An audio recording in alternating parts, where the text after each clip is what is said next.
sih tentang materi muatan listrik, gaya kolom, dan kuat medan listrik. Oh, caranya tuh kayak gini. Assalamualaikum warahmatullahi wabarakatuh. Tabik pun, apa kabar teman-teman semuanya? Saya Nabila Siti Al-Kausar. Di sini saya akan menjelaskan sedikit tentang muatan listrik, gaya kolom, dan kuat medan listrik. Sebelum itu, mari kita berdoa terlebih dahulu. Bismillahirrahmanirrahim. Raditu billahi robba wa bil islami dina wa bi muhammadin nabiyya wa rasula. Rabbi zidni ilma warzuqni fahma. Amin. Pertama ada muatan listrik. Muatan listrik terbagi menjadi muatan listrik positif dan muatan listrik negatif. Pada atom yang bersifat netral, jumlah proton dan jumlah elektron sama. Ketika sebuah atom berinteraksi dengan atom lainnya, elektron keluar akan pindah dari satu atom ke atom yang lain. Perpindahan tersebut menyebabkan benda bermuatan listrik. Yang kedua, ada gaya kolom. Listrik terbagi menjadi muatan listrik positif dan listrik muatan negatif. Dua muatan yang sejenis apabila didekatkan akan tolak-menolak. Sedangkan apabila dua yang berlainan jenis didekatkan akan tarik-menarik. Fisikawan Prancis Charles Coulomb melakukan eksperimen dengan suatu perlengkapan yang dinamakan neraca putir. Berdasarkan percobaannya, Charles Coulomb berhasil menyimpulkan bahwa gaya elektrostatik berbanding lurus dengan hasil kali dua muatan dan berbanding terbalik dengan kuadrat jarak antara dua muatan. Apabila hubungan tersebut dituliskan secara matematis, akan diperoleh rumus sebagai berikut. F sama dengan K dikali Q1 Q2 per R1 R2 kuadrat atau F sama dengan 1/4 Pi E0 dikali Q1 Q2 per R1 R2 kuadrat. Jika ruang antar muatan bukan ruang hampa, melainkan berupa medium lain, nilai permitivitasnya akan berubah yang disimbolkan dengan E. Nilai E berhubungan dengan konstanta dielektrik yang dapat dituliskan melalui persamaan E sama dengan K dikali E0. Jika dihubungkan dengan gaya elektrostatik, hubungan antara permitivitas suatu bahan dan gaya elektrostatik dapat dituliskan melalui persamaan F sama dengan 1/4 Pi E0 dikali Q1 dikali Q2 per R12 kuadrat atau F bahan sama dengan F vakum per K. Dengan F bahan adalah gaya kolom dalam bahan, F vakum adalah gaya kolom di dalam ruang hampa, E adalah permitivitas dalam bahan, E0 adalah permitivitas vakum, dan K adalah ketetapan kolom, Q1 dan Q2 adalah besar muatan 1 dan muatan 2, R adalah jarak antara kedua muatan. Setiap bahan memiliki konstanta dielektrik berbeda-beda, seperti diperlihatkan dalam tabel 2.1 berikut. Gaya elektrostatik tidak hanya terjadi akibat adanya dua muatan yang saling bersinggungan, melainkan juga terjadi akibat adanya banyak muatan yang saling bersinggungan. Apabila dalam suatu tempat atau bidang terdapat beberapa muatan listrik, akan dihasilkan baik gaya elektrostatik. Gaya merupakan suatu besaran vektor sehingga besar maupun arah perlu diperhitungkan. Apabila terdapat banyak gaya dalam suatu tempat, nilai gaya pada tempat tersebut adalah nilai resultan dari seluruh gaya. Adapun contoh seperti gambar 2.1 berikut. Selanjutnya ada kuat medan listrik. Medan listrik adalah ruang atau daerah di sekitar muatan listrik yang mempengaruhi muatan listrik lain di daerah tersebut sehingga mampu menarik maupun menolak muatan di sekelilingnya. Benda bermuatan yang menghasilkan medan listrik dinamakan dengan muatan sumber. Sementara itu, yang diletakkan dalam pengaruh medan listrik dinamakan muatan uji. Besar kecilnya gaya kolom yang dialami oleh muatan uji di dalam medan listrik disebut dengan kuat medan listrik E. Kuat medan listrik merupakan besaran vektor, hingga kuat medan listrik tidak hanya memikirkan nilai saja, melainkan mementingkan arah juga. Arah kuat medan listrik selalu menjauhi atau meninggalkan pusat medan yang bermuatan positif dan selalu mendekati pusat medan yang bermuatan negatif. Besar kuat medan listrik dirumuskan melalui persamaan berikut. E sama dengan F per Q0 atau E sama dengan K dikali Q per R kuadrat atau E sama dengan 1/4 Pi E0 dikali Q per R kuadrat. Dengan E adalah kuat medan di suatu listrik, R adalah jarak titik antara sumber medan, Q adalah muatan sumber, Q0 adalah muatan uji, K adalah ketetapan kolom, E0 adalah permitivitas hampa udara yang nilainya 8,85 dikali 10 minus 12 C kuadrat per Mn kuadrat. Kuat medan listrik dapat ditentukan dengan jumlah vektor dari kuat medan listrik yang ditimbulkan masing-masing muatan dalam gambar 2.1. Berdasarkan gambar 2.1, arah kuat medan listrik antara E1 dan E2 berlawanan arah. Oleh karena itu, besar kuat medan listrik di O ditentukan dengan perhitungan berikut: E0 sama dengan E2 dikurang E1. Perhitungan kuat medan listrik disebabkan nilai E lebih besar dibandingkan nilai E1. Sementara itu, jika E1 dan E2 mengapit sudut A, besar kuat medan listrik di titik O dapat ditentukan dengan perhitungan berikut. E sama dengan akar E12 ditambah E22 ditambah 2E1 E2 cos alfa. Hukum Gauss menyatakan jumlah seluruh garis medan yang menghembus suatu permukaan tertutup sebanding dengan jumlah muatan listrik yang dilingkupi oleh permukaan tersebut. Secara sistematis, hukum Gauss ditulis dengan persamaan berikut.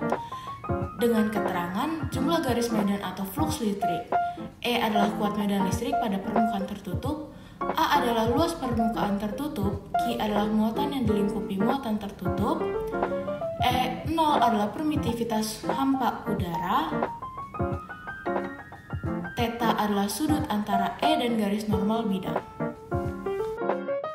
Selanjutnya ada kuat medan listrik muatan kontinu. Yang pertama ada kuat medan listrik dalam plat bermuatan.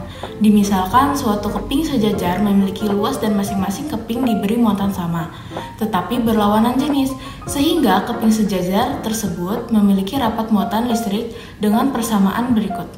Apabila persamaan dihubungkan dengan konsep flux listrik, diperoleh hubungan antara kuat medan listrik dan rapat muatan listrik sebagai berikut. Yang selanjutnya, kuat medan listrik dalam konduktor. Bola pejal dan kulit bermuatan besar medan listrik dapat ditinjau dari 3 posisi, yaitu di luar bola, di permukaan, dan di dalam bola. Besar medan tiap-tiap posisi berbeda. Perhatikan tabel 2.2 berikut. R adalah jarak titik dari pusat bola pejal bermuatan. R besar adalah jari-jari bola pejal bermuatan. Berdasarkan tabel di atas, kuat medan listrik pada kulit bola bermuatan ketika di posisi dalam bola bernilai 0. Hal ini disebabkan muatan hanya tersebar di permukaan bola.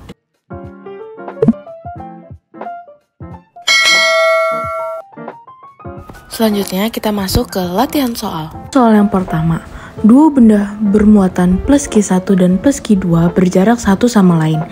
Jika jarak R diubah, grafik yang menyatakan hubungan antara gaya interaksi kedua muatan F dan R adalah... kira-kira jawabannya apa ya? Mari kita bahas. Hukum Coulomb berbunyi, kuat gaya listrik, baik gaya tarik-menarik maupun gaya tolak-menolak antara dua benda bermuatan berbanding lurus dengan perkalian besar muatan benda dan berbanding terbalik dengan kuadrat jarak antara kedua benda tersebut.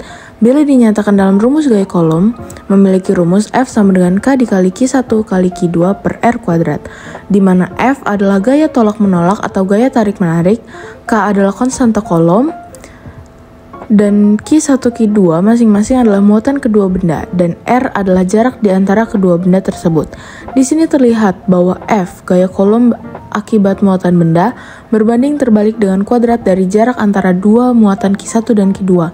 Artinya, semakin besar jarak antara kedua muatan, maka sebaliknya semakin kecil gaya yang bekerja antara dua muatan. Bila dinyatakan dalam persamaan, F sama dengan 1 per R kuadrat, F sama dengan R minus 2 kuadrat.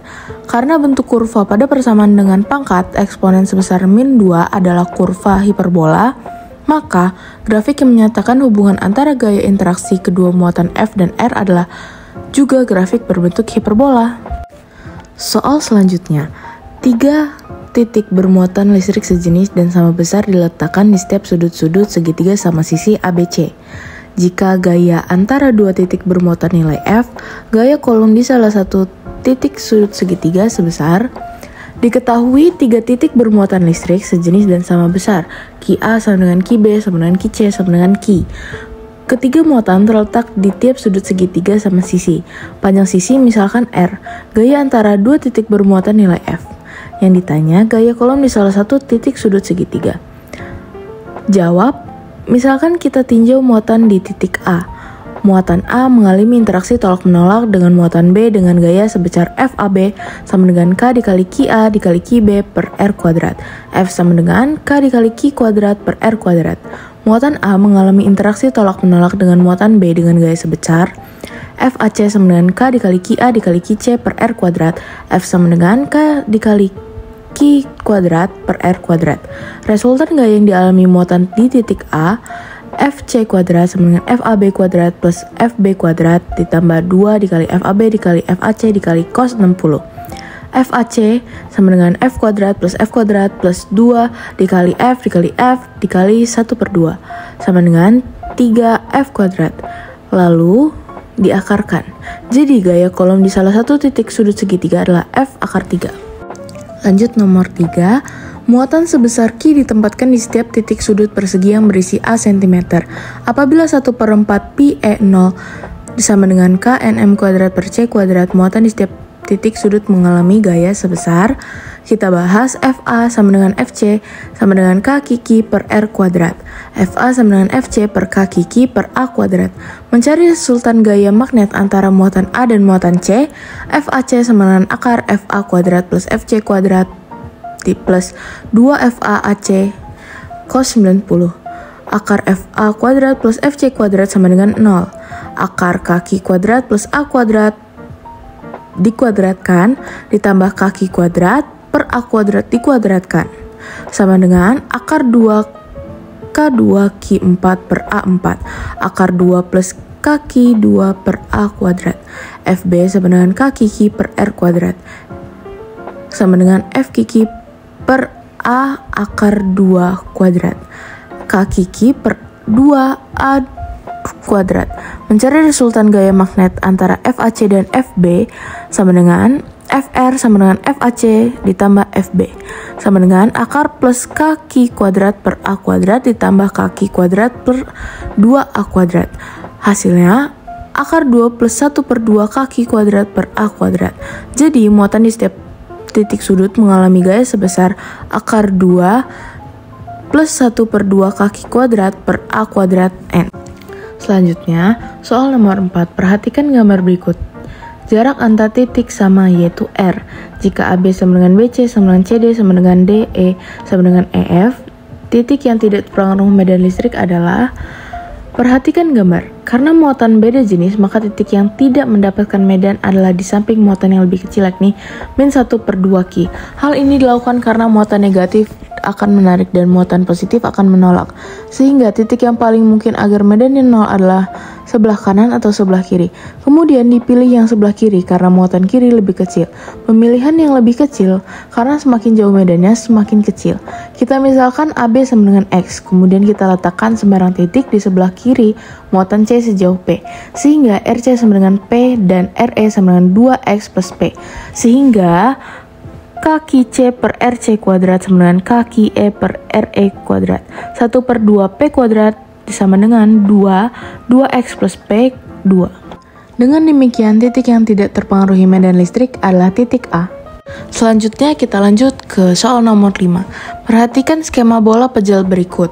Muatan di semua titik bernilai sama. Apabila kuat medan di B adalah E, kuat medan di titik C adalah, kita bahas yuk. Diketahui muatan di semua titik sama. EB sama dengan kuat medan listrik B sama dengan E, RB sama dengan jarak titik B adalah 10 cm, RC adalah jarak titik C sama dengan 2,5 cm. Ditanyakan EC. Cara menjawabnya, E sama dengan kaki per R kuadrat, EB diperbandingan EC, kaki per RB kuadrat berbanding kaki per RC kuadrat. K dan Q bernilai sama, maka sederhanakan. EB sama dengan EC sama dengan 6,25 berbanding 100 sama dengan 1 berbanding 16. Jadi EC sama dengan 16E. Kita lanjut ke soal nomor 6. Perhatikan grafik gaya kolom F terhadap jarak R antara dua muatan Q1 dan Q2 di sebelah sini. Jika besar muatan Q2 sama dengan 3Q1 dan konstanta kolom sebesar 9 kali 109 nm kuadrat per C kuadrat, besar muatan Q1 dan Q2 adalah pembahasan F sama dengan 27 dikali 109 N, R sama dengan 1 meter, Q2 sama dengan 3Q1. Yang ditanya adalah Q1 dan Q2. Cara menjawabnya, F sama dengan kaki 1 dikali Q2 per R kuadrat. 27 dikali 109 sama dengan 9 dikali 109 Q13 Q1 per 12. Karena Q1 sama dengan 3 Q1, maka Q2 sama dengan 3 dikali 1 sama dengan 3. Jadi besar muatan Q1 sama dengan 1 dan Q2 sama dengan 3. Kita lanjut ke soal nomor 7. Siswa kelas 12 sedang belajar tentang kuat medan listrik. Disajikan gambar segitiga dengan 3 titiknya terdapat muatan listrik sehingga dihasilkan nilai kuat medan listrik di titik C senilai 1/9 QK per R kuadrat N per C. Gambar yang menunjukkan nilai kuat medan listrik tersebut ialah EA sama dengan KQA per R A kuadrat. K dikali 2Q per 2R kuadrat.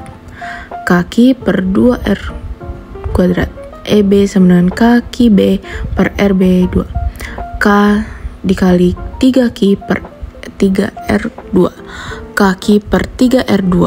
EC sama dengan akar EA kuadrat dikali EB kuadrat dikali 2 EA EB dikali cos 0 dan dimasukkan ke masing-masing yang kita ketahui. Setelah diujikan pada gambar dari tiap pilihan jawaban dari soal nomor 7 menggunakan rumus di atas, diketahui pilihan A, B, dan C, D tidak ada yang tepat. Maka jawabannya adalah E. Kita lanjut ke soal nomor 8. Diketahui 3 muatan listrik sejenis ditunjukkan gambar berikut. Jika konstanta kolom yang dialami muatan pertama sebesar sigma Fx sama dengan K Q1 per Q2 per R kuadrat. Semuanya dimasukkan yang kita ketahui. Sigma Fy sama dengan K dikali Q1 dikali Q2 per R kuadrat. Kita masukkan juga. Rumus aslinya sigma Fq1 sama dengan akar Fx kuadrat plus Fy kuadrat plus Fx dikali Fy cos 90. Semuanya dimasukkan dan hasilnya 75 akar 13 Newton. Kita lanjut ke soal nomor 9. Berdasarkan tabel tersebut, kuat medan listrik yang sama adalah kuat medan listrik 1 dan 4 memiliki rapat muatan listrik yang sama yakni 2Q per A. Kuat medan listrik 1 sama dengan Q per A sama dengan 2Q per A. Kuat medan listrik 4 sama dengan Q per A 4Q per 2A 2Q per A. Apabila dimasukkan ke persamaan kuat medan listrik, maka dari kedua kuat medan listrik di tabel diperoleh besar kuat medan listrik yang sama. Kita masuk ke soal terakhir. Partikel A dan partikel B memiliki perbandingan muatan 2/3. Sementara itu perbandingan jari-jari partikelnya 1/3. Jika partikel A memiliki kuat medan listrik E, partikel B akan memiliki kuat medan listrik sebesar. Diketahui QA berbanding QB sama dengan 2/3. RA banding RB sama dengan 2/1. EA sama dengan E. Dipertanyakan EB. Cara jawabnya, E sama dengan K dikali Q per R kuadrat. EA berbanding EB, K dikali QA per RA kuadrat dibandingkan K QB per RB kuadrat. Sederhanakan nilai K. Masukkan nilai perbandingannya. Jika EA sama dengan E, maka EB. EB sama dengan 1/3 dikali 1/2E, maka hasilnya 1/6E. Ternyata fisika sangat dekat dengan kita ya. Jangan lupa berlatih dan terima kasih sudah menonton video ini. Dadah. Oh, ternyata mudah ya materi ini asal kita rajin berlatih.